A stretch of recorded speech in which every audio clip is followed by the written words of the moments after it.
La petite distinction, c'est que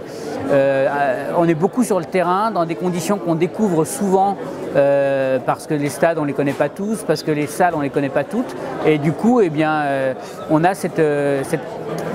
devoir en tout cas de réussir à vite être efficace et efficient, peu importe le milieu dans lequel on évolue. Si on est 4 ou 5 dans une conférence de presse d'après-match ou sur une zone mixte et que c'est un peu compliqué parce que les joueurs de notre club sortent tous en même temps et qu'il y en a 3 qui s'arrêtent en même temps, et ben voilà, on va se dispatcher et on va se filer les sons entre nous puisque de toute façon on était tous sur le même site et c'est juste une question pratique qui fait qu'on n'a pas pu forcément écouter les 3 autres. Le bouclage, comme pour tout journaliste, il faut être le seul bon papier, c'est le papier qui arrive à l'heure en fait, donc, et qui est dans le journal le lendemain, donc c'est le bouclage. Livrer un papier en retard.